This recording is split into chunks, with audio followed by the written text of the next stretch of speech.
On the Spectrum by Justin C. Key. Begin log K-1217, 2014 years after the fifth flood. Static bubbled somewhere behind my eyes as I carved out the hole in the wooden number 6. Teacher, trying to get me to telepath again. I scratched my ear and hummed. The static went away. I finished my clock and looked it over. I'd failed every other test assessing which of us atypical conos could handle cognition-enhancing medication. This time, I'd make them notice. A second wave of static came. This one held a faint scent of coconut. Whereas typicals identify other typicals by codes, IDs, the texture of such telepathy, I knew April by the shape of her face, the pitch of her voice, and the smell of the conditioner that kept her tight curls from knotting up. I turned to see her walking over from her own finished clock. "You could at least try to buzz me back," she said. "I prefer talking," I said, unable to bring myself to tell her that I had been trying. "The vibrations help me think. Besides, we won't need it on Konos Island." "You trying to get us nephritoled?" A fresh push of coconut as she playfully slapped my arm. Konos Island was a place April had dreamed up, where neuro-disadvantaged people like us lived independent of typicals. The now shared fantasy included a plan to elope there and live in speech-based harmony. "Teacher's not listening." "You'll listen when you go typical, right?" "Me? Typical? Not a chance. You seen Rocky's clock? He's next up for sure." "They almost picked you on the download exam. What if this is it?" "I'm more of an islander myself." April touched the slabs of wood still leaning on the foot of my workbench. Though April and I had been friends since forever, I still learned more every time I looked at her. The way her eyes widened when she was amused, the whites of her eyes expanding against her russet brown skin. "Extra parts," I said. "But it works. Check it out." April did. The final test had us recreating, from memory, a 3-dimensional mechanical clock. We got 5 minutes to inspect the model. Its second hand mimicked a spaceship's voyage, starting at Osiris, curving past one of the moons, and slingshotting back around Mars. Most higher functioning Konos could at least pull up slivers of living memories, exactly as they happened. For me, memories were more like ghosts. So, I improvised. My clock's solar system was U-shaped, as if giant hands had folded space onto itself. April turned the cog wheel mounted on the back. Hidden cogs carried the crudely carved space shuttle from the 12 on our planet, past the 4 on the moon, and toward the 11 on Mars. April's eyebrows peaked as the shuttle fell towards the red planet. A faint, distracting murmur rumbled between my ears. She was speaking in that way her mother taught her, the way my own brain was incapable of. I imagined her perception of telepathy was similar to mine, only with some of the static cleared away. Her teeth clamped over her lip, emphasizing her small gap. I had no clue what she was thinking. Then, when it looked like the spaceship would crash, a hole opened up in Mars and the shuttle fell through. With the solar system's curve, Mars was one level above Osiris. When the shuttle popped out on the other side, April jumped a little. The spaceship started back from home exactly a minute into its trip. She smiled. In that moment, all of my deficiencies seemed worth it. A hole in space. Where'd you get that idea?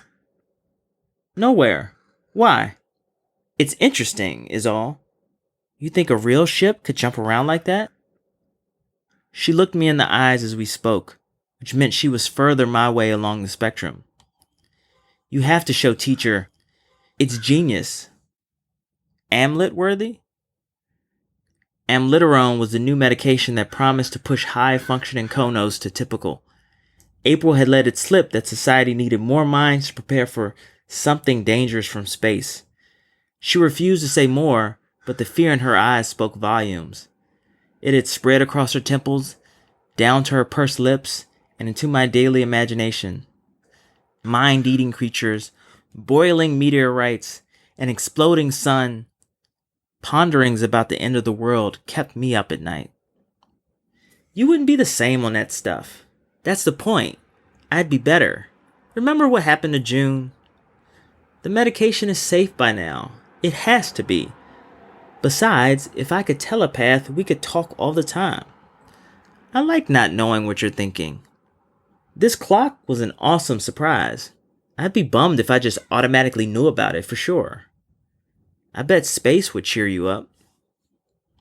April gave a half smile I couldn't quite understand and fingered one of the levers on my clock. I knew she wanted to see the other side of the sky even more than me, but she had already been part of society, back before she was diagnosed as Konos. From her telling, society was a beautiful labyrinth of ideas, collaboration, instant feedback, and shared experiences. But April often found herself lost in their web, unable to grasp their rebuttals to her fanciful and often abstract views of the world. Eventually, she was cut off. Nah, she said, finally. When's the last time you seen a typical look up at the sky? Before I could respond, a metallic clang made both of us jump. Clang, clang, clang, coming from my clock. It took a second to remember. I had used scrap pieces of metal to build an internal sound-based mechanism to signify specific times. Now that alarm was going off nonstop. To me, such a sound was a gift in an otherwise quiet world. To typicals, however, teacher came. A gritty static wedged its way behind my eyes, blocked out the sound of the chime, and made me wince. I scratched my ears. Mental chatter made me itch. She wants you to stop it, April said. I tried to shut the clock off, but the switches weren't working. Whatever I did only made the clanging worse. Tell her it tells time just like all the other clocks, I said. Tell her the spring must have come. It's just a little thing, really. I moved my hands as I spoke, something I did when I was excited or the words came out faster than the thoughts behind them.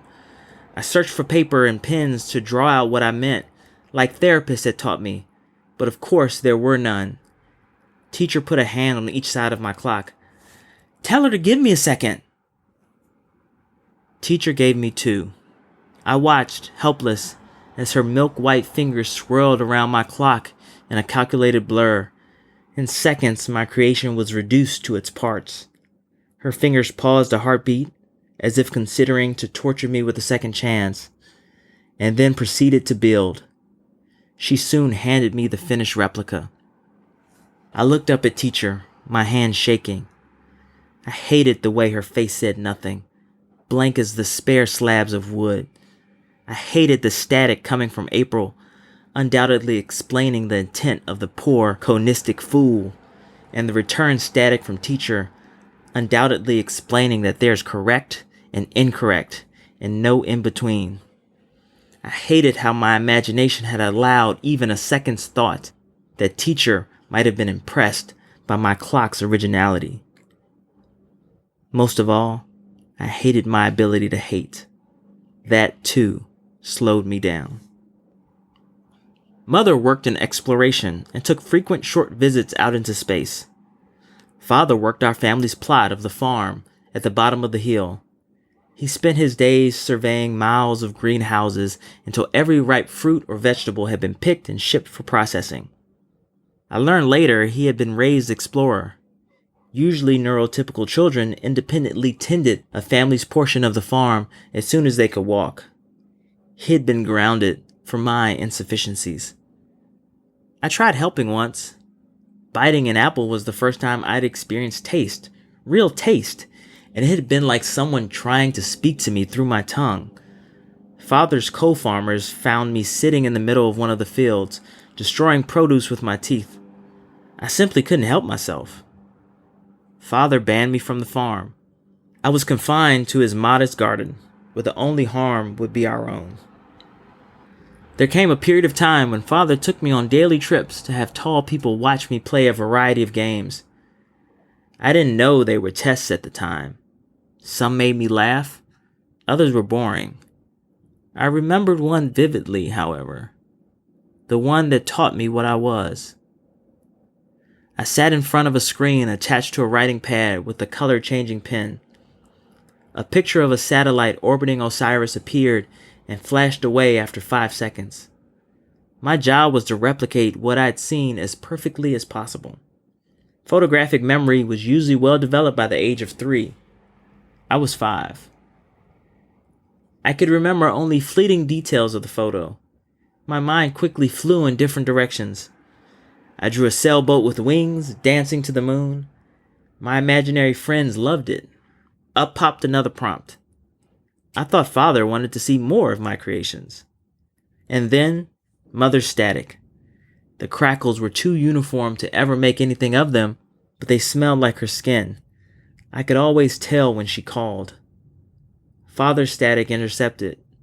Thick waves of radiation roiled around me.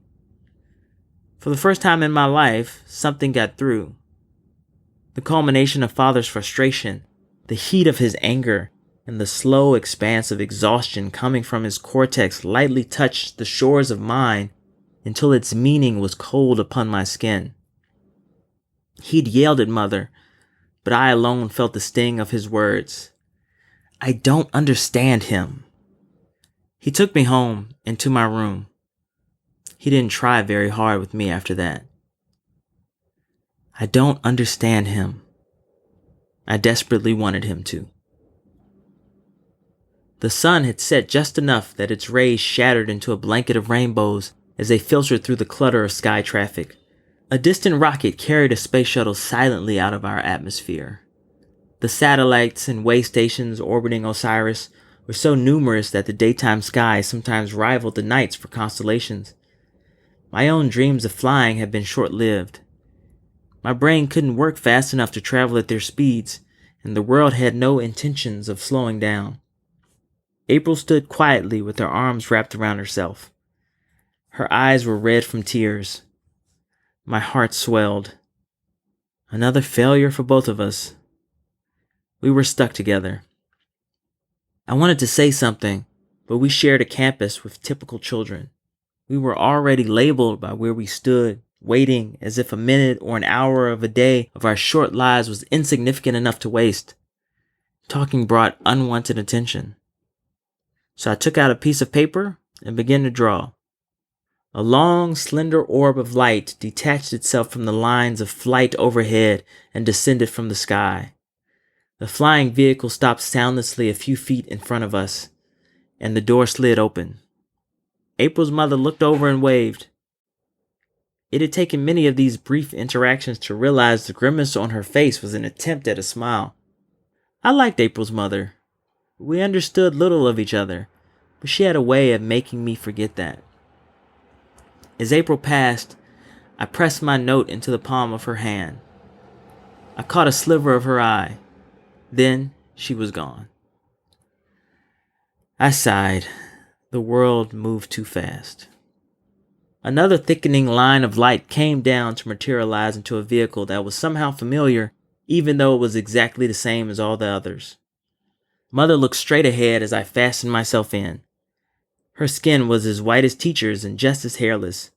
She wore the same thing as all exploration typicals, gray overalls with white shoes. Her static crackled against my distracted mind. The ground speeding away and the tall building shrinking to toy-sized blocks fascinated me every time. The buzzing intensified.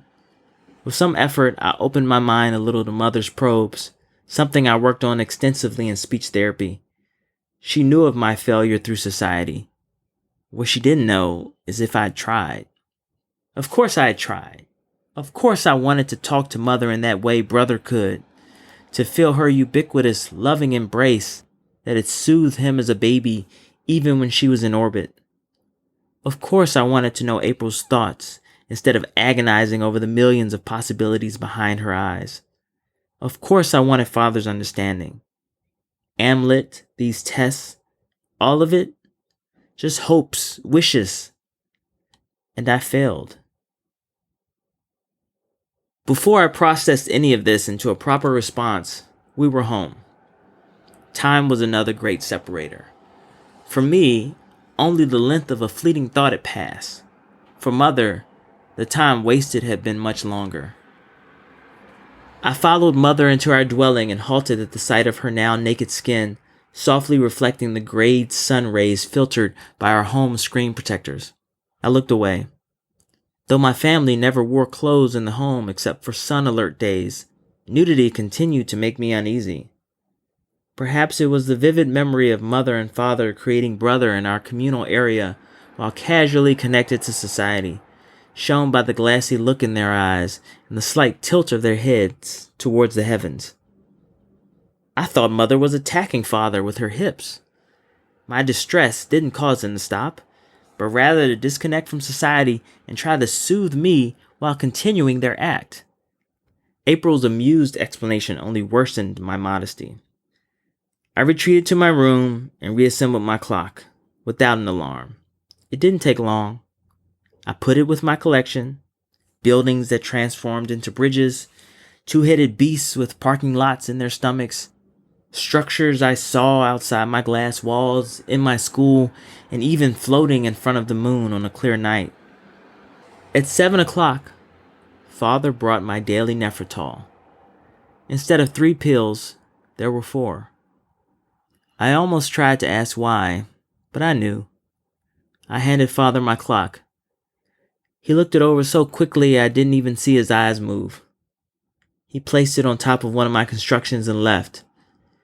No confusion, no disappointment, no, I don't understand him. Just indifference. I spat the Nefertol out.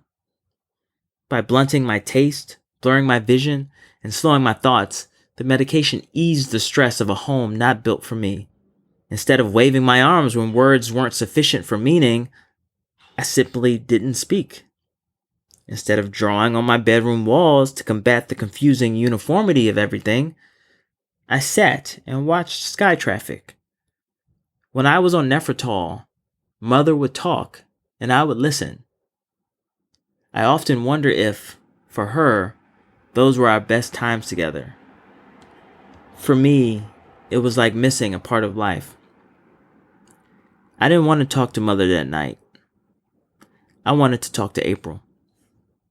Before I met April, I didn't know I had a voice. 2 typicals held me down in an empty room during break, while the third taped long wires to my hands that were connected to small boxes emitting an alien hum. Static swung heavy between my captors.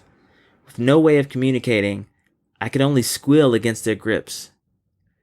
I felt April's static before I saw her. My fear rose. More typicals meant more experiments. When she walked in, I immediately placed her keen eyes from some of my classes. She always wore colorful clothes that stood out against grays and blacks. She casually removed the wires from my skin while the typicals looked on. I stared at her, open-mouthed, as broken static flitted by me. She grabbed the small identification screen Mother clipped to my belt each morning and held it up to her head, then showed one of the typicals. The boys looked at me, then April, and left. Your name's August. She held up my ID and pointed to my date of birth. See? August. Though I didn't understand the words at the time, I never forgot them. They were the first I'd ever heard. April taught me how to speak. When she was first diagnosed as Konos, her historian parents hired a speech therapist specializing in vocal sounds. I often hummed to fight off the quiet, or to drown out residual static. April showed me hums could be words, and words could have meaning. A room with shelved walls filled with fragile artifacts called books, crafted by Konos-like minds, long before telepathy or society existed, became our new playground. I marveled at April's history lessons. The art, the creativity, the very fabric of their Konos civilizations, so different from society. What's more, I understood them. I understood how different parts of the world could choose disparate ways of life. I understood how people could choose partners based on feelings rather than genetic compatibility. Sitting there, drinking April's words, for the first time I felt what Mother and Father and brother must have felt linked to society. I even understood the vices that brought Konos their own destruction: conflict, wars, poverty, famine, the permanent damage to Osiris's atmosphere that turned our only son into a brutal tyrant. Writings on this great change and the resulting flood were scant, and mentions of typicals, reference to as special, extraordinary, or savants, even more so. One brief text on the history of modern civilization commented that only spread out patches of people survived after the flood.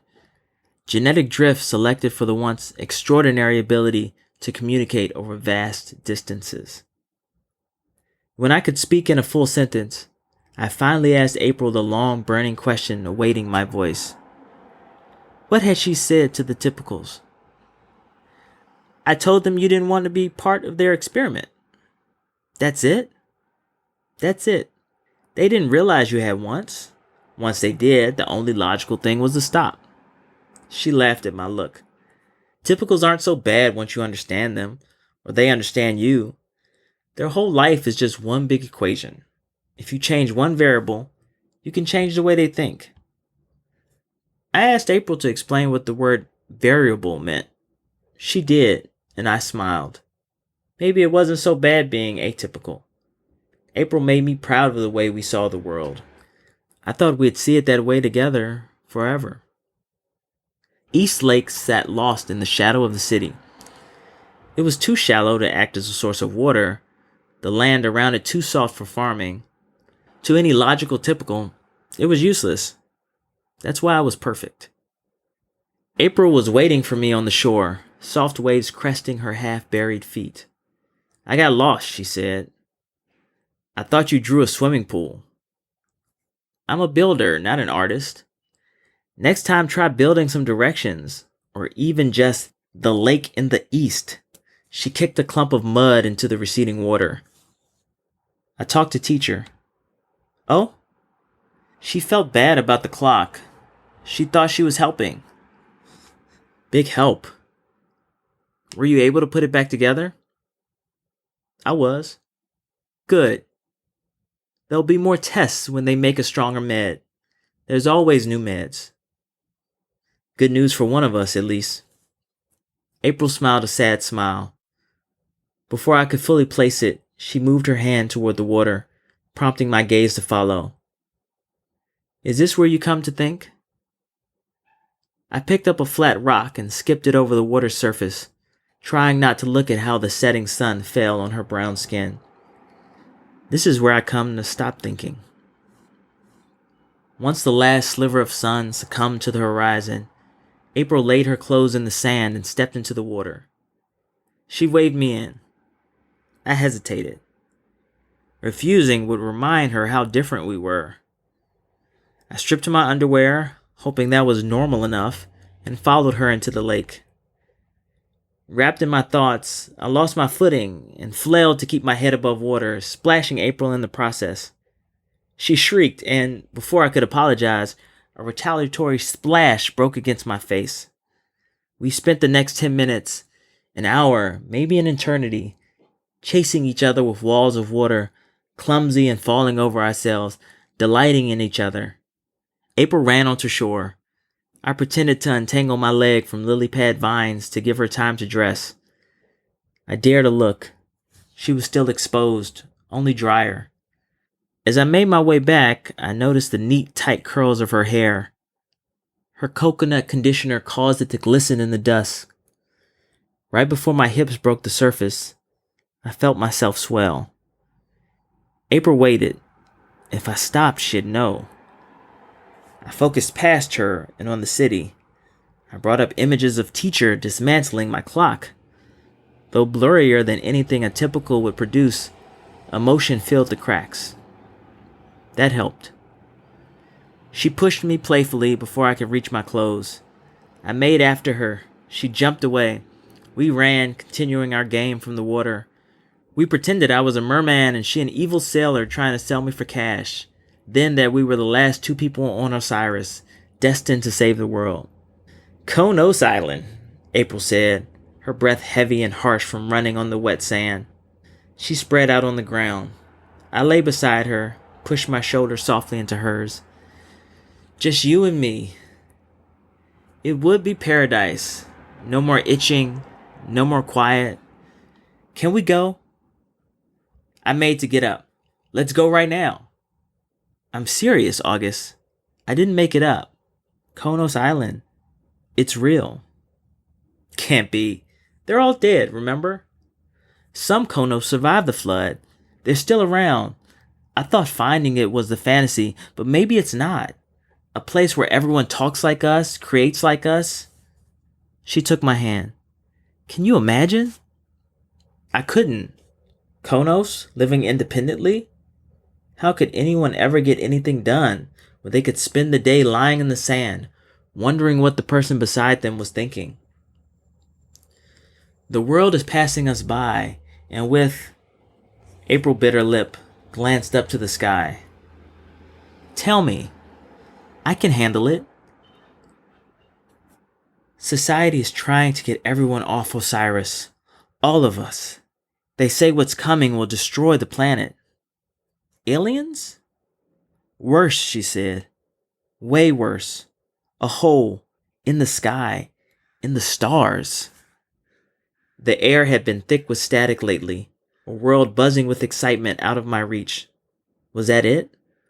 Was society scrambling to save itself while oblivious Konos like me tried to reinvent the clock? What's any of this have to do with Konos Island? I said. I bet they're trying to figure it out too. What if they can beat it? No way. Whatever is coming, typicals will figure it out. Society dissected every idea I offered before I knew I even had it. I was like a rogue ant, wandering off the path, going against the colony. She shook her head. Your clock was brilliant. What if we could escape through that hole? Illogical. To typicals, yes, but on Konos Island, we could be a part of something. I need to be a part of something, August. I can't live in the in-between like this. What are you doing? I stopped snapping my fingers next to my ear. Sometimes the quiet gets to me. I picked up our clothes to busy my hands. Something fell and rolled in the sand. I froze when I saw the blue plastic casing and the pill shifting inside. You passed? I said. I picked up the bottle of Amlet, the miracle cure for Konoistic spectrum disorder. The pills were so small, so lifeless, yet each of them had more power than I could ever possess. They could give April what she truly wanted. By the time I held it up for my only friend to see, we were both crying. Congrats, I said. I was waiting for the right time to tell you. I don't want it. What do you mean you don't want it? This is it. You can be happy. You make me happy, August. Then, just like that, her lips were on mine. She tasted of tears and something more, something indescribable.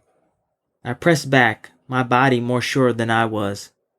I didn't know what it was like to connect to society, but I imagine it felt a little like that. Images flew through my head. I felt a million things at once.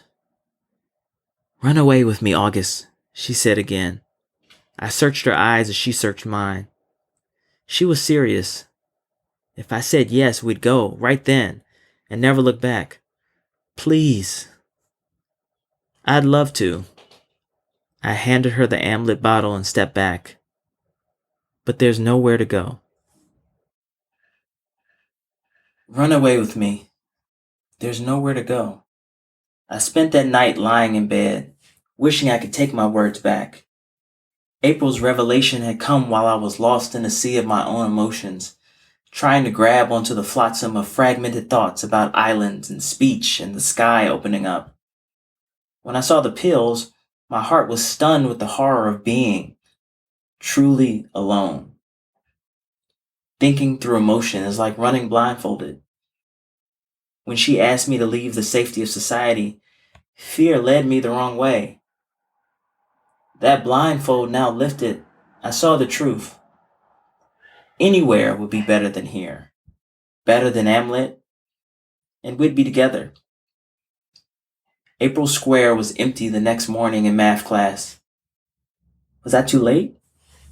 Society knew. I was literally floating in their telepathic waves. I concentrated on tapping into those answers until my head hurt. It was like trying to see more stars in the night sky just by straining your naked eyes. You know they're there. You know their light can reach you. But no matter how hard you try, you can't see them because your equipment just isn't what it should be. I saw her after school, but she wasn't waiting for her parents. She crossed the grass in long strides, carrying a portable computer designed for telepathy. Maybe I had her confused. This girl wore all white instead of April's usual colors, but I knew that skin anywhere. The memory of her face was the closest my brain came to photographic. April! But she moved fast toward the gated parking lot designed to keep out wandering Konos. Desperation pulled at muscles both physical and mental. I pushed all I had to get something out telepathically, to finally reach someone when I needed to most. April climbed into one of the flying cars. Her eyes swept over me like fathers had over my clock.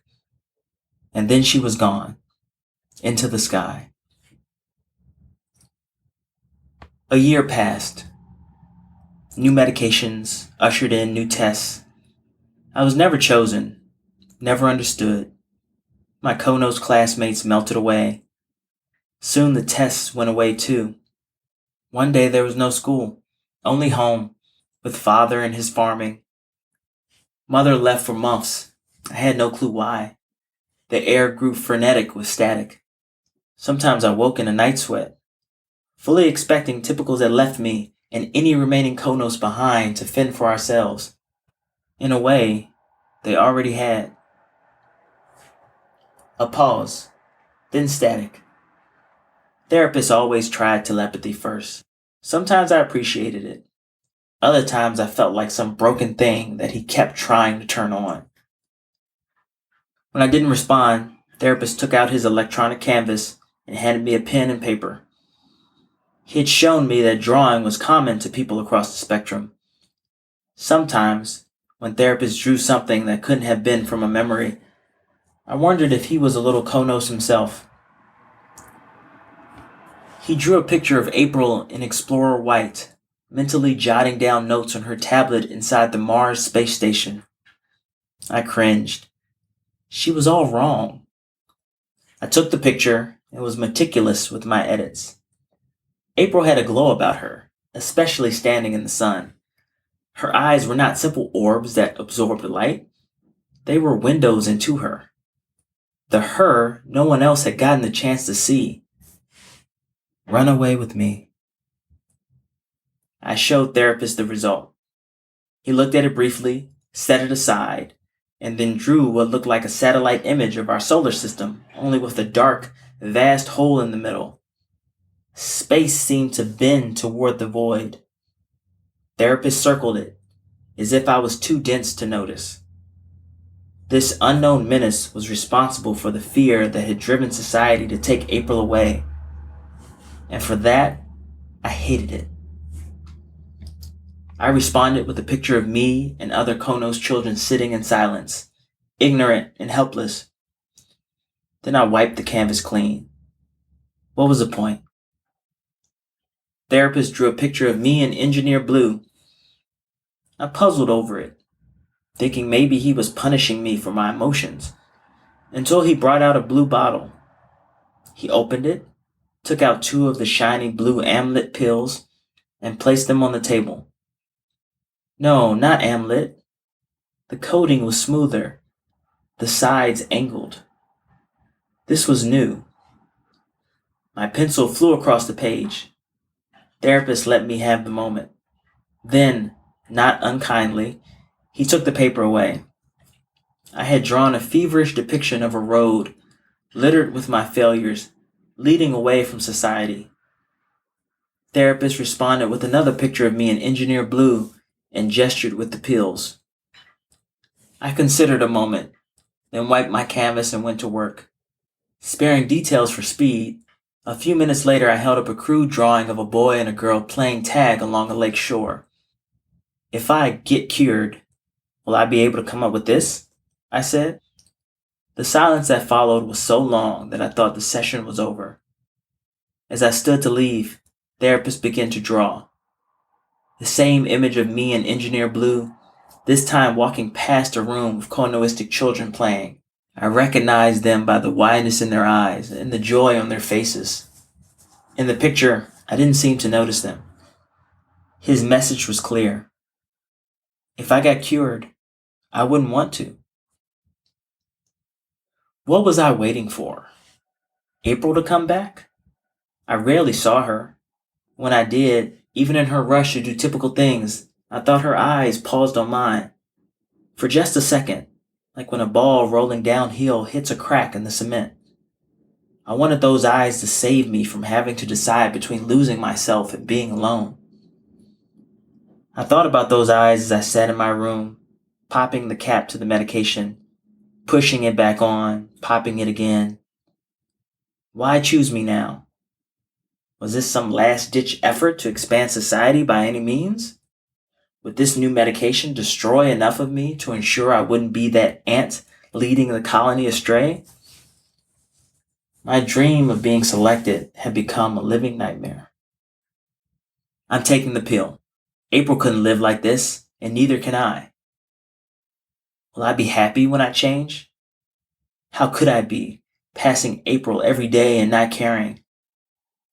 Indifference isn't happiness, but it's better than this.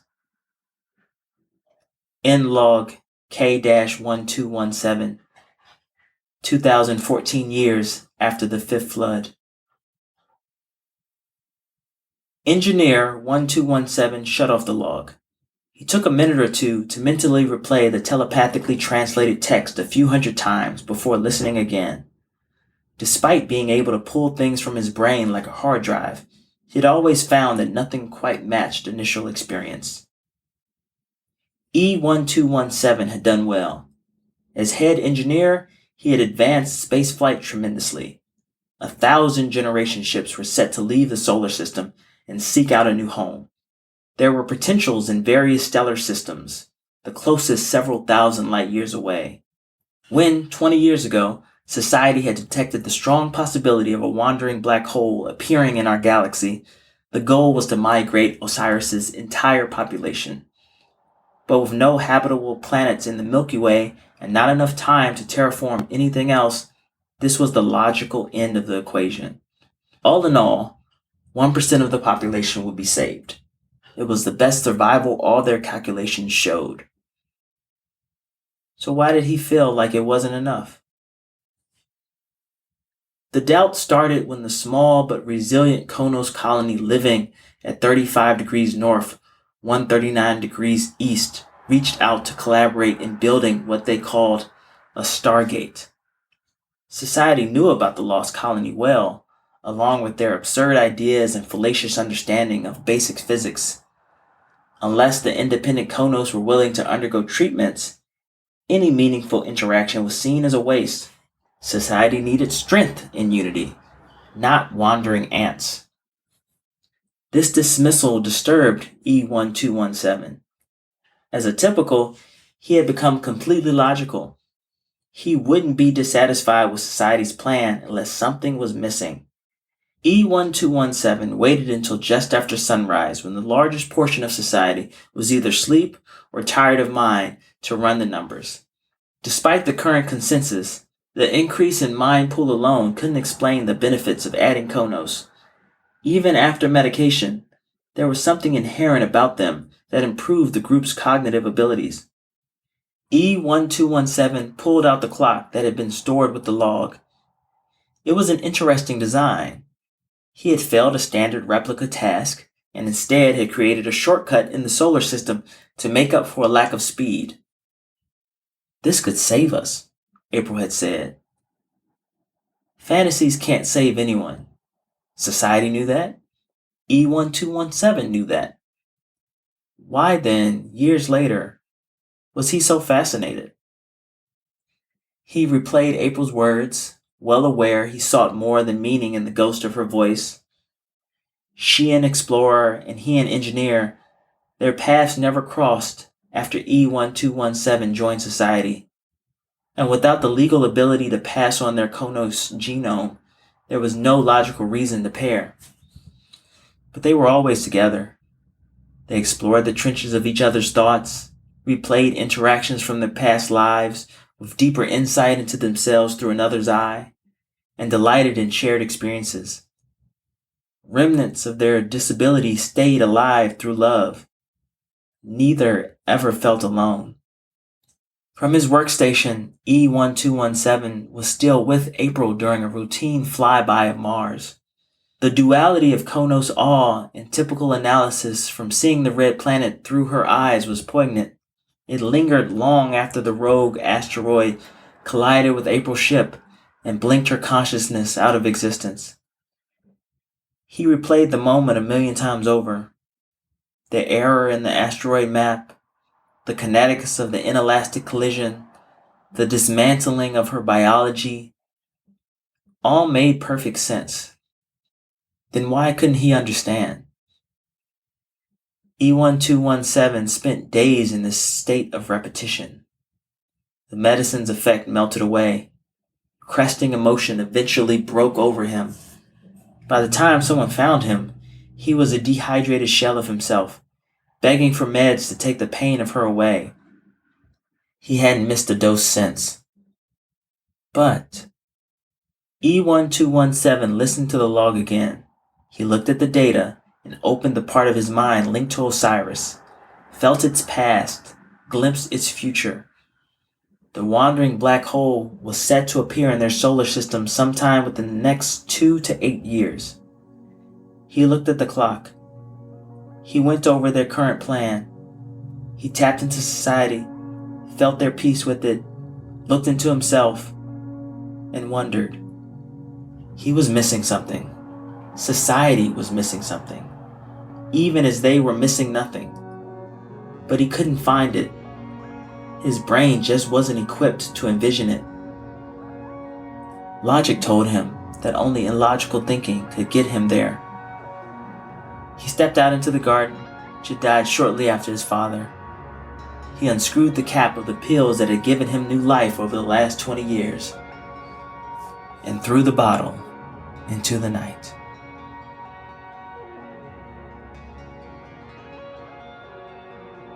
You've just listened to On the Spectrum by Justin C. Key. This story was read to you by the author. Justin C. Key is a speculative fiction writer, psychiatrist, and a graduate of Clarion West 2015. His short stories have appeared and are forthcoming in the magazine of fantasy and science fiction, Strange Horizons, Tor.com, Escape Pod, and Lightspeed. His novella, Spider King, is available from Realm wherever you get your podcasts. He is currently working on a near-future novel inspired by his medical training. When Justin isn't writing, working with patients, or exploring Los Angeles with his wife, he's chasing after his 3 young and energetic children. You can follow his journey at justinckey.com. To find out more about Many Worlds, check us out at manyworldsforum.com. Thank you for listening to Many Worlds.